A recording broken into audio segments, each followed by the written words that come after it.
Pink and Purple has to be your favorite show. I mean, we celebrate women across the nation in different sectors of life.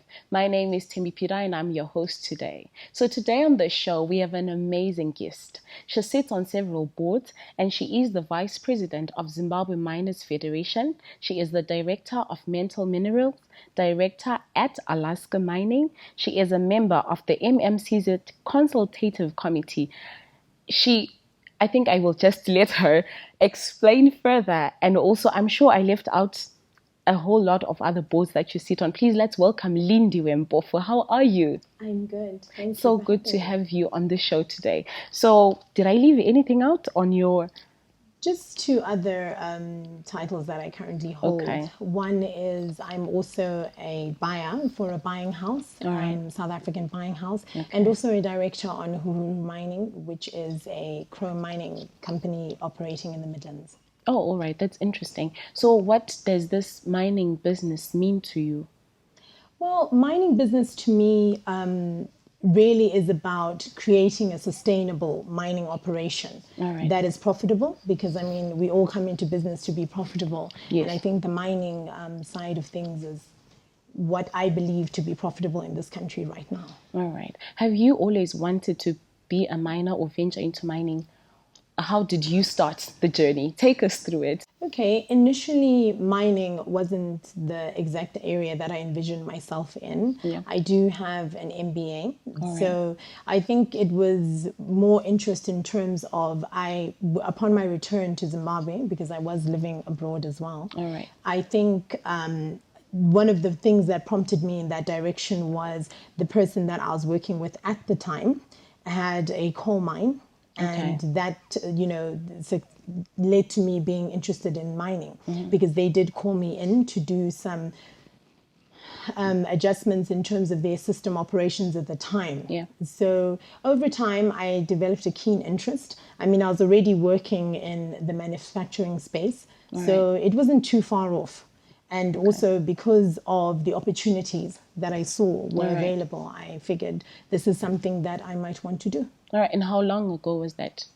We're looking at almost about 10 years now, 10, 15 years. I initially started off in the coal space and advanced into the chrome space. Initially, I looked at onboarding myself as a buyer, but as you know, here in Zimbabwe, the buying aspect of chrome or any mineral is undertaken by the MMCZ, which is the Mineral Marketing Corporation of Zimbabwe. Right. So because of that, and because you directly start a conflict if you are trying to sell minerals outside in that capacity, I then started looking at creating JVCs with miners, joint ventures across the dike with different miners in the Midlands. And that ultimately led to me thinking that, look, it's probably more beneficial if I actually open and have my own operation. All right. So you sit on a board and several committees and you're a consultant. How do you balance all that? I'm sure you're called for meetings here and there every single day. Yes, it is a hectic schedule, but because it's something that I love and something that I'm passionate about. I mean, this industry has had a lot of loopholes that do require government's attention. I mean, as you know, small-scale mining does not have a legislation in Zimbabwe, so that's something that we're actively lobbying for as small-scale miners across the country. So for any business to operate, government creates the conducive environment for any business to operate in, but the private stakeholders within that are the ones that give direction as to what they require. So a big part of my role and most of the positions that I hold are active in terms of engaging government regarding the challenges that we're facing, the areas that we need policy adjustment in. So it becomes important because it affects your daily business. It also affects future generations. I have a child, so obviously I'm not looking to build a sort of one-night operation. We want something that has got longevity and that is going to be generational. So it becomes important that the industry that he will then operate in is viable and also conducive. Right. Okay. That's Lindiwe Mpofu, a miner in Zimbabwe. She'll tell us more after this short break.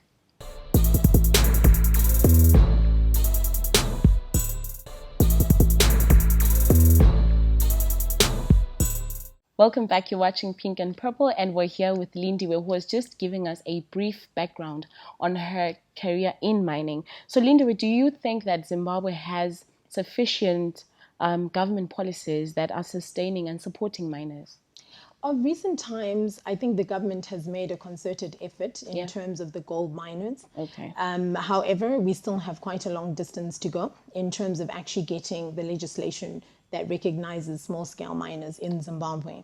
And note that would cover gold miners, semi-precious stone miners, as well as the chrome miners, and industrial minerals as well. Zimbabwe has a very large portfolio. All right.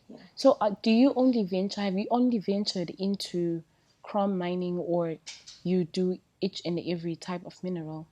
Well, under the Federation, I am required under my portfolio to look into the challenges that are being experienced by the miners that we represent within the different spheres. So I'm knowledgeable of the different areas of mining that we deal with, which would be the semi-precious, the industrial, as well as the chrome and gold. All right. I've noticed that we have a lot of foreign miners in Zimbabwe. Is it because Zimbabweans are not capable or able to push the mining industry further enough? I think that it's not a question of Zimbabweans not being capable. I think that there's a lot of negative focus among Zimbabweans currently. And, you know, to a large extent, we understand why. But I think that to an even larger extent, we need to start to push a narrative of what are we going to do about our country, our minerals. Because I think for anyone who reads on the international arena, it's quite clear that Africa has lost millions in terms of minerals exploited out of the continent and sold overseas. Yet we have our own people that are able, such as our small-scale miners, which is why we're pushing the narrative that small-scale miners are well capable, if supported, to grow themselves into medium to large-scale operations. By right, we should. I mean, part of the currency issue we're having right now is because your large-scale mining entities are owned by foreigners. You don't have a lot of indigenous players. So as a result, a large amount of the money that comes out of, or the revenue that's earned from the minerals is repatriated out in terms of international company fees or paying back shareholders who have invested in those operations. And those are things that Zimbabweans can do. We have a large diaspora. We have, I think, as individuals, Zimbabweans, those that have the capacity. I mean, remember that the mining in Zimbabwe is largely open cast. The fact that you can access the minerals on ground level or even less than a meter below the ground makes it viable. It's a viable venture to enter into. But I think that because it wasn't really, there's a myth that mining costs and takes a lot of capital. And it does to a certain extent. But there is also room to venture in and grow. Yes, because also Zimbabwe is very rich in minerals. It's a country that's got a lot of those, right? Yes, I mean, look, about at least 70% of the world's mineral chart is found in Zimbabwe. Wow. So that is a large amount of minerals that are ready for exploitation in the different areas that I've mentioned, from precious to precious stones, to base metals, to industrial metals, so many opportunities that need to be taken advantage of. And I don't think that Zimbabweans are stepping up to the plate. They'll, you know, people will constantly say, well, the environment is not right. Look, I don't think Africa has ever had a perfect environment. You would be very hard pressed to point to a perfect African economy. So everything is about taking chances and risks, We just need like people businesses. to step up. If the foreigners can do it, I think that we can do it. Definitely. There's something interesting that we noticed, and we'd like you to explain more. This is on the market-based pricing system, right? To cut back losses and nurse back the mining sector. Please explain that. Look, I think that started off about 2 years ago. We were actively involved in a back and forth situation with the mineral marketing company of Zimbabwe. And I think the focus there was that we needed the minerals to be priced according to the international market.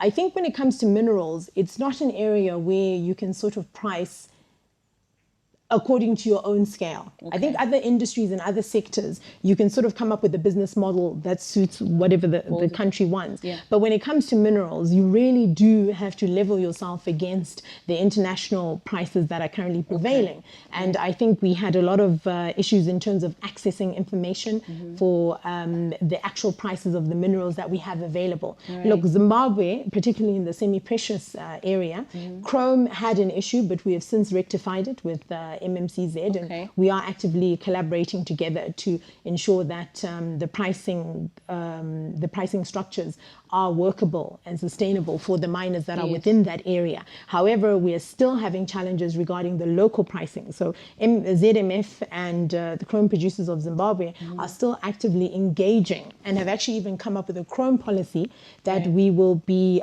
presenting to the government, which speaks largely on the way that chrome is being paid and bought for locally.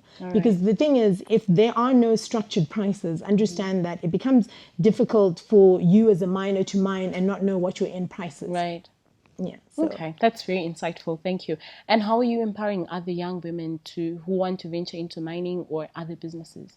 well, my portfolio within Zimbabwe Miners Federation requires me to hold the Women in Mining for Zimbabwe. All right. So in my personal capacity, I have been working closely with the Women Affairs to ensure that there is more funding available, there are more awareness programs available for women in mining. There has been a lot of concentration in the past for the other sectors, and rightfully so, because small-scale mining wasn't really recognized. I think we've only been recognized at really the entry of the president and his approval of small-scale mining activities, and also when there was acknowledgement of how much we were actually giving towards the gold input in the country. So for now, it's definitely necessary for women to become more involved. They are well capable. Yes. And there are lots of opportunities available for them, but the government also needs to be engaged and push the narrative. So in my capacity, I'm ensuring that opportunities are created for new miners that want to enter the field. For the current miners that are there, we need equipment, we need awareness programs, we need safety and health awareness, anything that requires us to move forward. All right, awesome. So is there a secret to mining, or anybody can be a miner? Anybody can be a miner. I'm a miner. And they said I didn't look like a miner. Okay, what do miners look like? I mean... Well, this is what I asked. That what does the general miner look like? Look, a miner is anyone who has, I think, acknowledged the mineral wealth that this country has and has taken an active interest to read up on our geology. We have a very good geology section in the Ministry of Mines that actually has good detailed maps of where you can find the different minerals in Zimbabwe. And it's just for you to pinpoint your interest and take an active role in acquiring that claim for yourself, listing and registering with the government, and looking for people to fund you. People are always willing to fund mining because it is a lucrative venture. And like I said, the geology in Zimbabwe gives you an added advantage in some areas, or most areas. I'll be brave enough to say that, in most areas where you can actually exploit the mineral at half the cost. I mean, look at our diamonds. We were picking them. I mean, very insightful information there with Lindiwe. We will take another short break. Please do join us after these messages.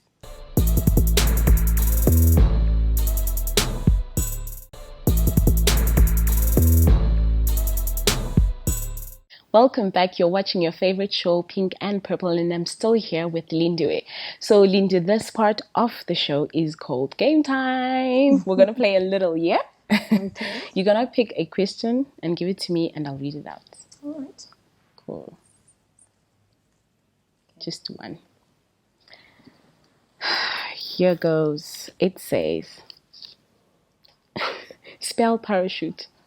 Parachute. Yes. Parachute. Good. Good. That's a star. Gold star. Okay.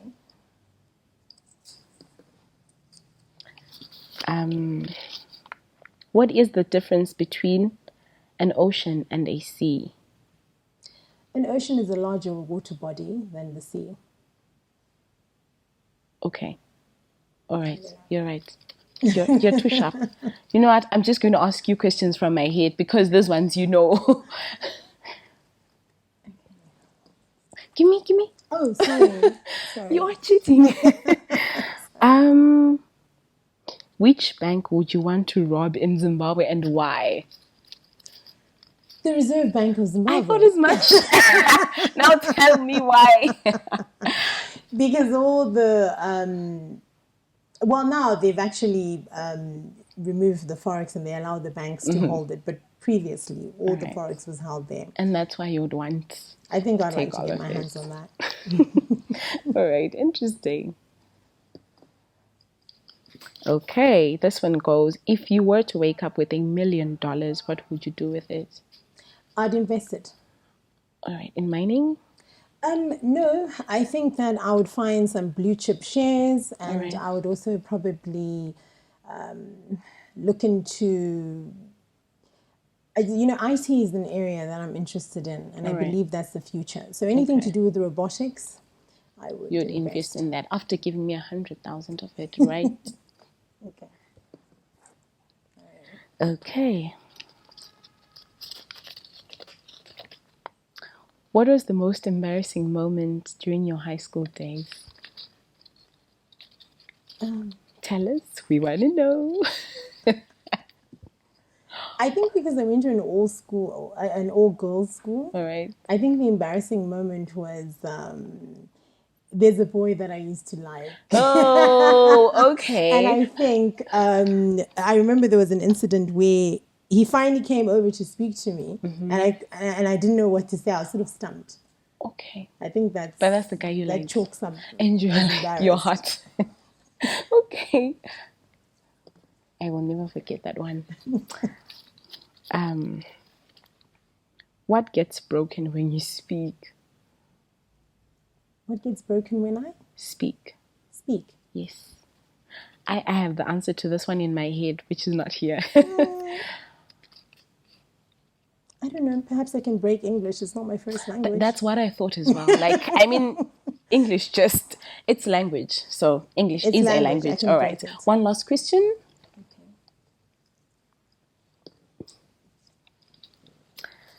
This one reads, okay, what color do you get when you mix red and white? I really don't know. You know. Could it be pink? Yes. Okay. Yes. We're pink and purple. It's pink. Okay, that was really interesting. Really interesting. So, Lindy, thank you so much for coming to the show. But one last question before you leave is, are there any funding initiatives that have been placed by the government for minors? Yes. And how accessible are they as well? Yes. Okay.